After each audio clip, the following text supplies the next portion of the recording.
In this video, we'll see the 10 strongest Pacific Rim Jaegers, ranked from weakest to strongest. Get ready, cause we're looking into what made these giant robots amazing fighters. At number 10, we've got the Crimson Typhoon, China's 3-armed Jaeger based at the Hong Kong Shatterdome. This Mark IV machine was not built for raw power, but for speed and accuracy with 3 arms that let it attack in many directions at once. One arm could hold a kaiju in place, and another could deliver cutting attacks. The third could make its deadly strikes even stronger if it timed them perfectly. The Weitang triplets Cheng, Jin, and Hu were in charge of it. Their close relationship and training in martial arts made their minds work together, and they fought like they were one mind. They could read each other's moves and control Crimson with perfect timing that was deadly. The triplets' teamwork let Crimson Typhoon do complex moves, linking attacks that beat opponents with non-stop pressure. The Jaeger's main weapons were the ThunderCon formation blades, which spun like saws and cut through kaiju armor with surgical accuracy. It also had hand claws for grabbing and ripping, perfect for holding down enemies. Crimson worked best in up-close battles, where it used speed and quick responses to beat bigger opponents. Its design focused on being fast, letting it dodge through kaiju attacks and land exact hits where others would fail. It had 7 confirmed kaiju kills and became one of the most famous Jaegers of the original war. Its final battle was in the Hong Kong Bay in 2025, where it faced Leatherback and Otachi alongside Cherno Alpha and striker Eureka. Leatherback shut it down with an EMP, leaving it open to attack, and Otachi destroyed it soon after with deadly acid and claw attacks. Even in defeat, Crimson bought enough time for Gipsy Danger to finish the fight, making its legacy as a hero who gave everything. At number 9, Guardian Bravo was a Mark VI Jaeger built during the Uprising time. It was made for defense and control and stood strong against kaiju claws and energy attacks. Its armor made it one of the toughest Jaegers of its time, built to take hits and hold the line where others would break. Victoria Malekova and Ouyang Jinhai were in charge of it. Their meticulous training and confidence enabled them to operate Guardian Bravo precisely and intently. Because of their mental connection, the Jaeger was able to carry out their cunning plans by fusing strong defense with powerful counterattacks. Guardian Bravo's main weapon was the Arc Whip, a plasma chain that shocked, cut, and knocked kaiju off balance. In the Mega Tokyo battle, it held the line against overwhelming odds by fighting through drones and hybrids with the support of powerful punches and durable armor. Its whip could trap enemies and disrupt their moves and set up crushing hits. While not flashy, Guardian Bravo's staying power and Mark VI systems made it one of the most reliable defenders of the Second War. At number 8, Bracer Phoenix was a Mark V Jaeger known for heavy weapons. It was built with a rare 3-pilot system. 2 pilots controlled the main body, while a third ran a pop-out gun turret. This made Bracer Phoenix a walking fortress, firing from many angles at once with deadly teamwork.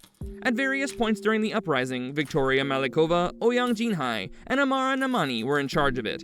As the main pilots advanced, the turret pilot fired shots at the Jaeger to attack with a steady beat thanks to their cooperation. The 3-pilot mental link needed perfect timing, but when it worked, Bracer Phoenix was unstoppable, mixing movement with crushing force. Bracer Phoenix had vortex cannons that shot powerful energy blasts that could kill enemies from a long distance. It also had Morningstar Whirl Whips, which were huge weapons for close combat that could crush kaiju with brutal force.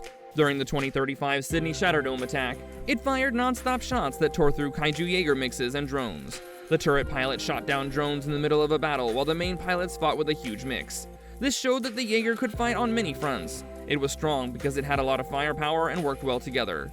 The risk was mental strain since 3 minds had to stay in sync, but Bracer Phoenix proved that crushing force could change the battle. Its role in the Sydney attack made it one of the most dangerous Jaegers in Uprising history, a symbol of raw power and smart fighting. Saber Athena, the Blade Master who fought like lightning in a storm, comes in at number 7. This Mark VII was the fastest Jaeger ever. It could flip and dodge so well that it made bigger enemies look slow. They were subdued by Ryoichi Hatayama and Renata Gutierrez swordplay and gymnastics. Combat was transformed into art by their flawless mind-linking. Its glowing plasma iconic twin blades cut more cleanly than anything else, and could combine to form a mega sword for epic finishers. Saber's edge was speed. Advanced muscle systems let it jump over buildings and strike from crazy angles. Its best moment was the Mega Tokyo battle, cutting up Hakujo with aerial combos, and dodging that couldn't be touched. Swarmed and finally destroyed by too many forces, it still took down many with graceful fury. Saber topped speed rankings, moving faster than even striker Eureka while matching its killing power. Its advanced systems let it do moves no other Jaeger could, like mid-air spins and quick blade strikes that left kaiju confused. This was deadliness in motion, the fastest Jaeger, showing strength doesn't need size. At number 6, Titan Redeemer was a Mark VI Jaeger built for raw power. It was designed to smash enemies apart rather than fight with speed or skill. Its main weapon was the M19 Morningstar, a huge spike ball on a chain that could break through kaiju armor in a single swing.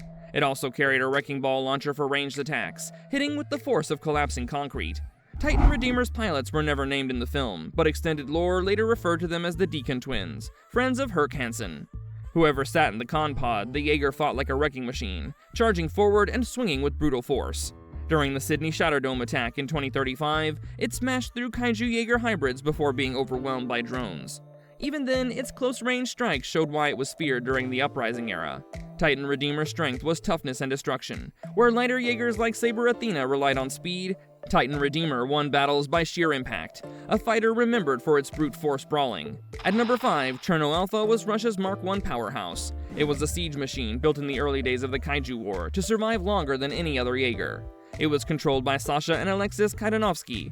The married pair linked minds with perfect sync, making Cherno Alpha a wall of steel. Its main weapons were the Tesla fists, which gave electric punches that shocked and burned kaiju. It also had fire turbines for close combat, and foot spikes to keep it from being dragged down. Cherno was not flashy. It relied on grit and staying power. It killed 6 kaiju while defending Vladivostok. In Hong Kong Bay, it stood against Leatherback and Otachi, taking an EMP blast and acid spray before being destroyed. Cherno Alpha is remembered for its toughness. It could outlast even newer Mark V Jaegers. Built like no other, it became an icon of the franchise and a symbol of unbreakable strength. At number 4, Coyote Tango was one of the original Mark I Jaegers. It mixed long-range firepower with close-range toughness, making it a pioneer in the program's early years. It was controlled by Stacker Pentecost and Tasman Sevier. During radiation crises, Stacker nearly controlled it alone, pushing through extreme strain. Its main weapons were twin shoulder guns that fired long-range shots. It also had pull-out blades for close combat. Coyote's most famous battle was in Tokyo against Onibaba. It fought while badly damaged, protecting civilians and still landing the killing blow. That fight proved its value in the war and set the standard for future Jaegers. Coyote Tango ranked high for being able to adapt. It showed that a Jaeger could be both exact and tough. Old school but effective, its legacy was grit and survival. At number 3, Gipsy Danger was the unkillable hero of the Kaiju War. This Mark III was nuclear-powered, analog tough, and immune to hacks, built to last when others failed. It was first controlled by Rayleigh and Yancey Beckett, then by Rayleigh and Makomori. Its weapons included plasma guns, chain swords, and rocket-powered punches. Across its career, it scored 9 confirmed kills, from beating Knifehead in Alaska to using a cargo ship as a club against Otachi in Hong Kong. It finished its story by closing the breach with a nuclear self-destruct in 2025. Gipsy's greatest strength was improvising. It could adapt mid-battle, turning desperate situations into victories, like using a ship as a weapon or fighting kaiju underwater. At number 2, Striker Eureka was Australia's lightning-fast killer. This Mark V was the sleekest of the heavy hitters, built for speed and accuracy rather than brute force. Controlled by Herc and Chuck Hansen, it carried chest-mounted rocket launchers and twin sting blades for close combat.